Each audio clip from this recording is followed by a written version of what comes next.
नमस्कार दोस्तों, स्वागत करते हैं पुनः एक बार फिर से आप सभी का अपने इस यूट्यूब चैनल पर।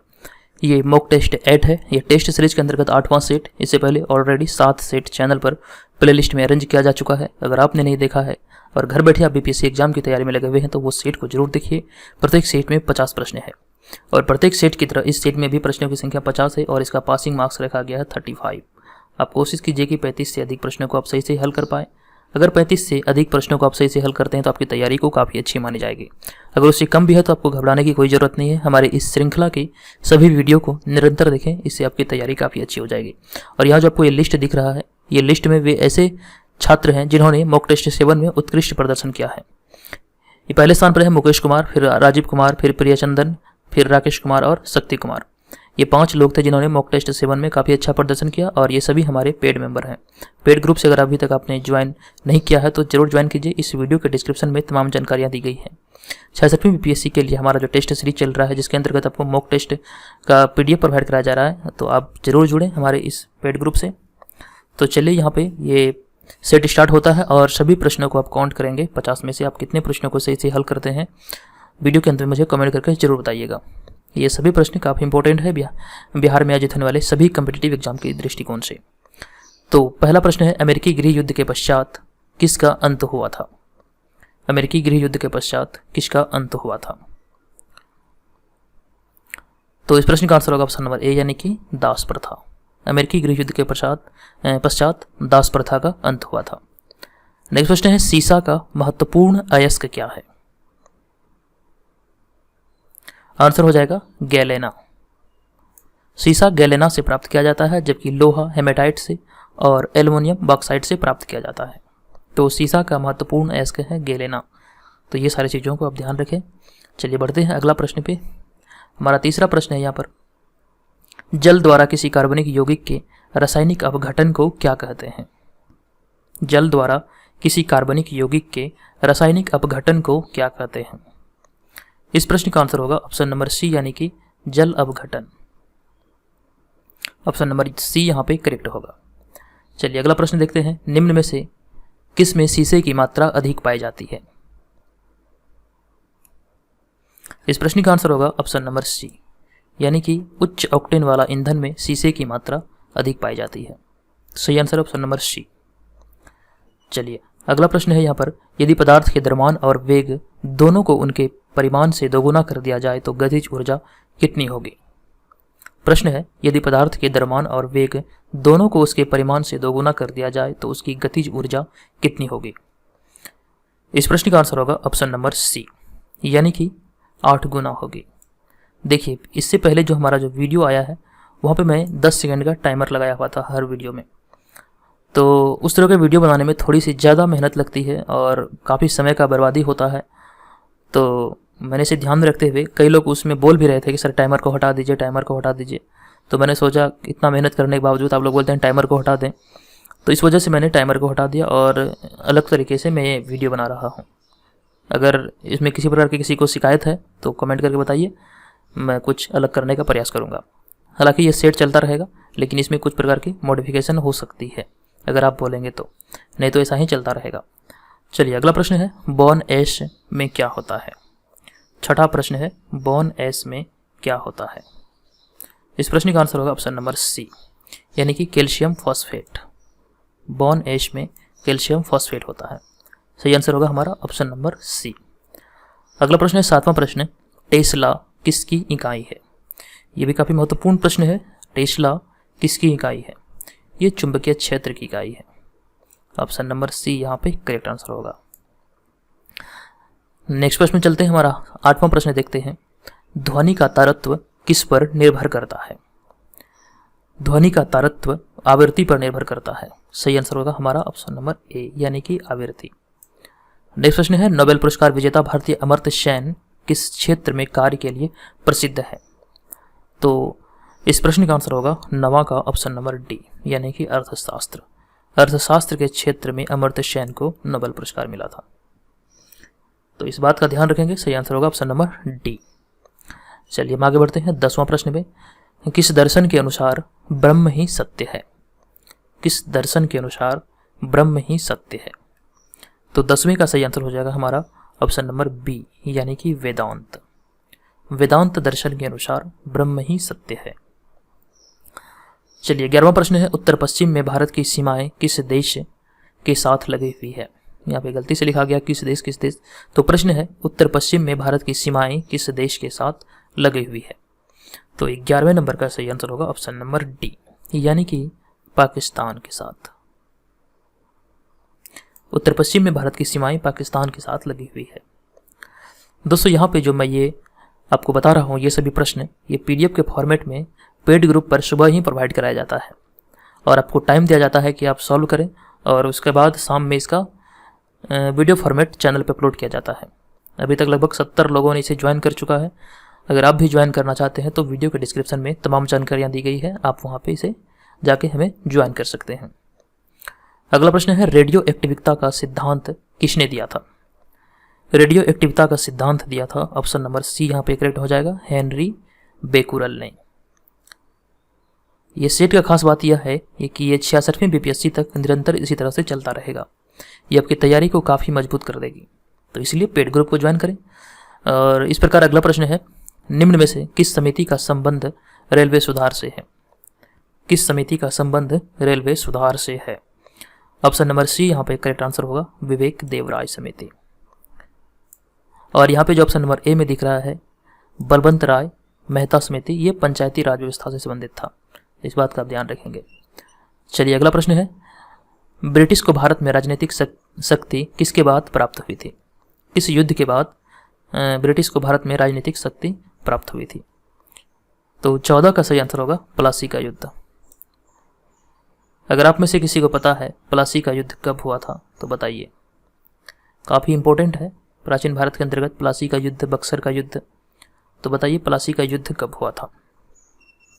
चलिए अगला प्रश्न है, जनगणना 2011 के अनुसार प्रतिशतता की दृष्टि से भारत के किस राज्य में अनुसूचित जातियों की संख्या सर्वाधिक थी। मैंने आपको कई बार बताया है कि जनगणना 2011 से संबंधित प्रश्न 2021 तक पूछे जाएंगे, क्योंकि 2021 में जनगणना होना है, तो इसलिए 2021 से पहले 2011 के जनगणना से प्रश्न बन सकते हैं किसी भी एग्जाम में। तो 15वें का जो प्रश्न है, जनगणना 2011 के अनुसार प्रतिशतता की दृष्टि से भारत के किस राज्य में अनुसूचित जातियों की संख्या सर्वाधिक थी। तो 15 का सही आंसर होगा ऑप्शन नंबर सी यानी कि पंजाब। अनुसूचित जातियों की संख्या सर्वाधिक थी पंजाब में, तो ध्यान रखिएगा, इसका आंसर होगा ऑप्शन नंबर सी। और इस प्रकार आगे है, भारतीय संविधान में उल्लिखित आपातकालीन उपबंध किस देश की देन है। आपातकालीन उपबंध किस देश की देन है। आपातकालीन व्यवस्था किस देश की संविधान से लिया गया है। इस प्रश्न का आंसर होगा जर्मनी, यानी कि ऑप्शन नंबर ए यहाँ पे करेक्ट आंसर होगा, ये जर्मनी से लिया गया है। नेक्स्ट प्रश्न है, निम्नलिखित में से कौन सा ऑपरेटिंग सिस्टम नहीं है। 17 का सही आंसर हो जाएगा हमारा ऑप्शन नंबर बी यानी कि MS word. MS word operating system नहीं है, बल्कि ये एक प्रोग्राम है। आंसर है option number B MS word. MS word से PDF वगैरह बनाया जाता है, डॉक्यूमेंट बनाया जाता है, तो सही आंसर हो जाएगा ऑप्शन नंबर बी यानी कि MS वर्ड, ये ऑपरेटिंग सिस्टम नहीं है। नेक्स्ट प्रश्न है, किस विश्व के किस देश ने सर्वप्रथम जनगणना करवाया था। पिछले वीडियो में भी जनगणना से संबंधित एक प्रश्न था जिसका आंसर था दादा भाई नौरोजी, और इस वीडियो में भी, इस PDF में भी है प्रश्न, विश्व के किस देश ने सर्वप्रथम जनगणना करवाया था। तो 18 का सही आंसर हो जाएगा हमारा ऑप्शन नंबर सी स्वीडन। और स्वीडन के बारे में मैंने आज से लगभग 3 या 4 दिन पहले एक वीडियो अपलोड किया था जिसमें बताया था कोरोना एक देश है, कोरोना एक मुद्रा है या किस देश की है, तो ये स्वीडन की है। अभी कोरोना वायरस थोड़ा चर्चे में है, थोड़ा क्या पूरा चर्चे में है, तो इस वजह से हो सकता है कोरोना करेंसी के बारे में पूछ लिया जाए। तो सुनने में दोनों एक जैसा लगता है, लेकिन ये अंतर अलग है। एक होता है कोरोना वायरस और कोरोना करेंसी, तो आपसे ध्यान रखिएगा, कोरोना स्वीडन की करेंसी है।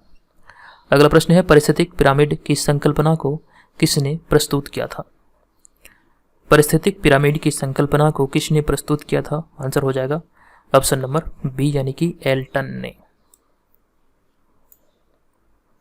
चलिए आगे बढ़ेंगे इस तरह से। अगला प्रश्न है, विश्व मधुमेह दिवस किस तिथि को मनाया जाता है। विश्व मधुमेह दिवस 20वें का सही आंसर होगा ऑप्शन नंबर सी यानी कि 14 नवंबर। देखिए दोस्तों, जो इसे पुराना वाला जो सेट था, जितने भी सेट है पुराने वाले 7 सेट, इस सीरीज के अंतर्गत वो सेट में वीडियो बनाने का जो तरीका था वो कुछ अलग तरीके का था। अगर आप चाहते हैं कि उसी तरह से बनाया जाए तो आप मुझे कमेंट करके बताइए, उस तरह से रहे या इस तरह से रहे। किसी प्रकार के सुझाव है तो प्लीज़ ज़रूर बताइए कि ये जो आप अभी देख रहे हैं इस तरह से अच्छा लग रहा है या पुराने वाले फॉर्मेट में था वैसा अच्छा लग रहा था टाइमर के साथ। तो कोई सुझाव, कोई शिकायत जरूर हो तो बताइएगा। अगला प्रश्न है, धामे के स्तूप का निर्माण किसने किया था? 21 नंबर प्रश्न, धामे के स्तूप का निर्माण कराया था अशोक ने। ऑप्शन नंबर बी यहाँ पे करेक्ट आंसर होगा। चलिए आगे बढ़ते हैं, हम देखेंगे अगला प्रश्न 22 नंबर प्रश्न, भारत के किस राज्य में सर्वाधिक राष्ट्रीय उद्यान है? भारत के किस राज्य में सर्वाधिक राष्ट्रीय उद्यान है? तो 22वें नंबर का यहाँ पे सही आंसर हो जाएगा option number B, Madhya Pradesh. इस वीडियो के पीडीएफ के लिए इस वीडियो के डिस्क्रिप्शन में जाएंगे तो वहाँ पे एक लिंक मिलेगा आपको, उस लिंक पे क्लिक करके आप इसका पीडीएफ को डाउनलोड कर सकते हैं, तो डाउनलोड जरूर कीजिएगा। भारत के किस राज्य में सर्वाधिक राष्ट्रीय उद्यान है? तो ये मध्य प्रदेश में है। अगला प्रश्न है, मनसबदारी प्रथा किसने शुरू किया था? इसका आंसर हो जाएगा अकबर ने। ऑप्शन नंबर बी यहाँ पे करेक्ट आंसर होगा। मनसबदारी प्रथा अकबर ने शुरू किया था। ऑप्शन नंबर बी यहाँ पे करेक्ट आंसर होगा। चलिए इस तरह से अगला प्रश्न है, वर्ष 1916 में महात्मा गांधी ने दमनकारी बगान व्यवस्था के खिलाफ किसानों को संघर्ष के लिए प्रेरित करने के लिए कहाँ का दौरा किया था? वर्ष 1916 में महात्मा गांधी ने दमनकारी बगान व्यवस्था के खिलाफ किसानों को संघर्ष के लिए प्रेरित करने के लिए कहाँ का दौरा किया था? तो 24 नंबर का सही आंसर होगा हमारा ऑप्शन नंबर सी, यानी कि चंपारण का। ऑप्शन नंबर सी यहाँ पे करेक्ट आंसर होगा, चंपारण। नेक्स्ट प्रश्न है, कृषि आय पर लगने वाला कर भारत के संविधान की 7वीं अनुसूची में दी गई है। यह किस सूची में सूचीबद्ध है? कृषि आय पर लगने वाला कर भारत के संविधान की 7वीं अनुसूची में दी गई है, यह किस सूची में सूचीबद्ध है? काफी इंपॉर्टेंट प्रश्न है बीपीएससी के दृष्टिकोण से, तो ये राज्य सूची में सूचीबद्ध है। सही आंसर है ऑप्शन नंबर बी। चलिए नेक्स्ट प्रश्न है, निम्न में से कौन सा केंद्र सरकार का परोक्ष कर नहीं है? परोक्ष कर इनमें से कौन सा नहीं है? 26 का आंसर होगा ऑप्शन नंबर सी, यानी कि निगम कर। निगम कर केंद्र सरकार का परोक्ष कर नहीं है। इस तरह के प्रश्नों को आप ध्यान में रखेंगे। और अगला प्रश्न है, सिंधु घाटी सभ्यता के किस स्थान पर सबसे बड़ा स्नानागार का अवशेष मिला है? सिंधु घाटी सभ्यता के अंतर्गत सबसे बड़ा स्नानागार कहाँ से मिला है? 27 नंबर का प्रश्न हो जाएगा आंसर मोहनजोदड़ो, यानी कि ऑप्शन नंबर बी यहाँ पे करेक्ट आंसर होगा। मोहनजोदड़ो से सिंधु घाटी सभ्यता का सबसे बड़ा स्नानागार मिला है। और लोथल जो है ऑप्शन नंबर ए में दिख रहे हैं, यह एक बंदरगाह स्थल था, आप इसे ध्यान रखेंगे। अगला प्रश्न है, भारत में पुर्तगाली साम्राज्य का वास्तविक संस्थापक किसे माना जाता है? भारत में पुर्तगाली साम्राज्य का वास्तविक संस्थापक किसे माना जाता है? ये भी काफी महत्वपूर्ण प्रश्न है, तो इसका आंसर होगा option number B, Alfonso de Albuquerque. Albuquerque को भारत में पुर्तगाली साम्राज्य का वास्तविक संस्थापक माना जाता है। और भारत का जो राज्य है गोवा पर पुर्तगालियों ने 1961 तक शासन किया था। ये पुर्तगाली ऐसे व्यापारिक कंपनी थी जो सबसे पहले आई और सबसे बाद में यहाँ से भारत से गई थी, तो इस बात का आप ध्यान रखेंगे, प्रश्न से पूछ लिया जा सकता है। अगला प्रश्न है, एडोल्फ हिटलर के लिए सामी विरोधी नीति का अर्थ क्या था? एडोल्फ हिटलर के लिए सामी विरोधी नीति का अर्थ क्या है? इस प्रश्न का आंसर होगा ऑप्शन नंबर बी, यानी कि यहूदी विरोधी नीति। ऑप्शन नंबर बी यहाँ पे करेक्ट आंसर होगा। और अगला प्रश्न है, चंद्रमा पर उगाया जाने वाला पहला पौधा कौन सा था? चंद्रमा पर उगाया जाने वाला पहला पौधा कौन सा था? 30वें नंबर का सही आंसर होगा ऑप्शन नंबर ए, यानी कि कपास। चंद्रमा पर सबसे पहले कपास उगाया गया था। नेक्स्ट प्रश्न है, राष्ट्रमंडल का महासचिव चुना जाने वाला पहला भारतीय कौन था? राष्ट्रमंडल का महासचिव चुना जाने वाला पहला भारतीय कौन था? आंसर होगा कमलेश वर्मा, यानी कि ऑप्शन नंबर बी यहाँ पे करेक्ट आंसर होगा। कमलेश वर्मा इसका करेक्ट आंसर होगा। अगला प्रश्न है, WTO यानी कि वर्ल्ड ट्रेड ऑर्गेनाइजेशन किस वर्ष अस्तित्व में आया था? विश्व व्यापार संगठन किस वर्ष अस्तित्व में आया था? इस प्रश्न का आंसर होगा ऑप्शन नंबर सी, यानी कि 1995। और वर्ल्ड ट्रेड ऑर्गेनाइजेशन यानी कि विश्व व्यापार संगठन का मुख्यालय है जेनेवा में, तो आप ध्यान रखेंगे, इसका आंसर होगा ऑप्शन नंबर सी। नेक्स्ट प्रश्न है, एटीएम का पूरा नाम क्या है? एटीएम का पूरा नाम है automated teller machine. Automated teller machine यानी कि ऑप्शन नंबर बी यहाँ पे करेक्ट आंसर होगा। एटीएम को ही प्लास्टिक मनी के भी नाम से जाना जाता है, इस बात का आप ध्यान रखेंगे। अगला प्रश्न है भारत रत्न पुरस्कार प्राप्त करने वाली पहली महिला कौन है? इस ऑप्शन को देखें और बताएं इसका आंसर क्या होगा। भारत रत्न पुरस्कार प्राप्त करने वाली पहली महिला कौन है? आंसर होगा ऑप्शन नंबर सी यानी कि इंदिरा गांधी। भारत रत्न पुरस्कार प्राप्त करने वाली पहली महिला थी इंदिरा गांधी। सही आंसर होगा ऑप्शन नंबर सी। नेक्स्ट प्रश्न है मोगादिशु किस देश की राजधानी है? आंसर हो जाएगा सोमालिया, यानी कि ऑप्शन नंबर सी यहाँ पे करेक्ट आंसर होगा।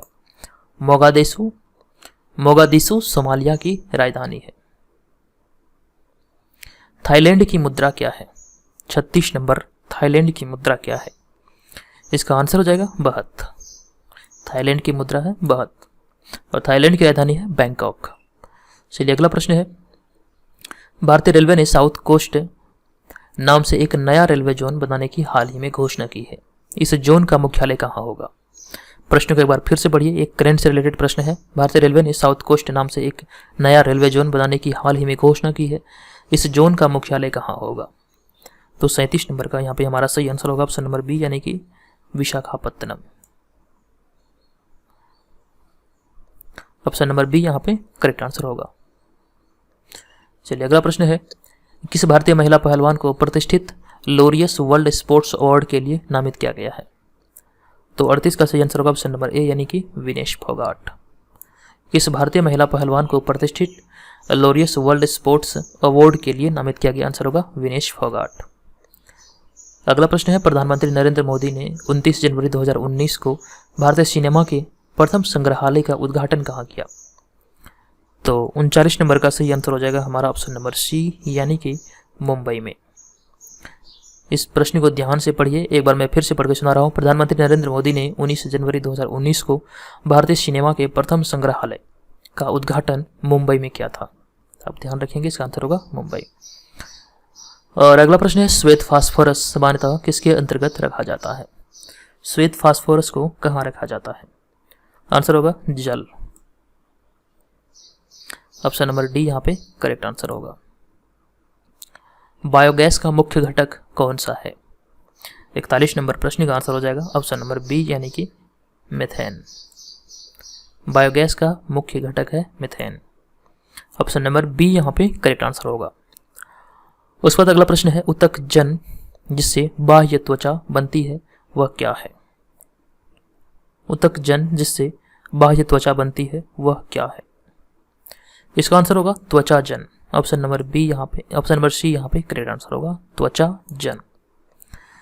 चलिए आगे बढ़ते हैं। अगला प्रश्न है निम्नलिखित में से कौन सी शर्करा तत्काल ऊर्जा प्रदान करती है? कौन सी शर्करा इंस्टेंट एनर्जी प्रदान करती है? 43 नंबर का आंसर हो जाएगा ग्लूकोज। जब शरीर में ऊर्जा की खपत होने लगती है, ऊर्जा समाप्त हो जाती है, तो ग्लूकोज से इंस्टेंट ऊर्जा यानी कि तत्काल ऊर्जा प्रदान किया जा सकता है। तो ध्यान रखिएगा, इसका आंसर होगा ऑप्शन नंबर डी यानी कि ग्लूकोज। अगला प्रश्न है निम्न में से कौन सा बल क्षयकारी बल है? 44 नंबर प्रश्न, निम्न में से कौन सा बल क्षयकारी बल है? आंसर हो जाएगा ऑप्शन नंबर सी यानी कि घर्षण बल। घर्षण बल क्षयकारी बल है। आगे बढ़ते हैं। अगला प्रश्न है कोयले से वाणिज्यिक रूप में पैदा होने वाली ऊर्जा को क्या कहते हैं? कोयले से वाणिज्यिक रूप में पैदा होने वाली ऊर्जा को क्या कहते हैं? 45 नंबर का आंसर होगा ऑप्शन नंबर सी यानी कि ताप ऊर्जा। ध्यान रखिएगा, इसका आंसर होगा ताप ऊर्जा। नेक्स्ट प्रश्न है प्रकाश वर्ष किसकी इकाई है? 46 नंबर प्रश्न, प्रकाश वर्ष दूरी की इकाई है। आंसर होगा ऑप्शन नंबर बी यानी कि दूरी। नेक्स्ट प्रश्न है पेंडुलम को चंद्रमा पर ले जाने पर उसकी समय अवधि में क्या परिवर्तन होगा? पेंडुलम को अगर चंद्रमा पर ले जाया जाता है तो उसकी समय अवधि में क्या परिवर्तन होगा? 47 नंबर का प्रश्न का आंसर हो जाएगा ऑप्शन नंबर सी, उसकी समय अवधि बढ़ेगी। अगर पेंडुलम को चंद्रमा पर ले जाया जाता है तो उसकी समय अवधि जो होती है वो बढ़ जाएगी। पेंडुलम एक सिरे से दूसरे सिरे और घूमती रहती है, तो वो इस दौरान उसकी समय अवधि बढ़ जाएगी। अगला प्रश्न है 48 नंबर प्रश्न, किन दो देशों के केंद्रीय बैंक ने उबेर नाम से साझा डिजिटल मुद्रा का शुभारंभ किया है? ये करंट से रिगार्डिंग प्रश्न है, तो 48 का आंसर हो जाएगा ऑप्शन नंबर बी, यानी कि सऊदी अरब और यूएई ने। इन दोनों देशों ने मिलकर केंद्रीय बैंक किन दो देशों के केंद्रीय बैंक, सऊदी अरब और यूएई के केंद्रीय बैंक ने मिलकर उबेर नाम से एक साझा डिजिटल मुद्रा का शुभारंभ किया है? तो सही आंसर है ऑप्शन नंबर बी, यानी कि सऊदी अरब और यूएई।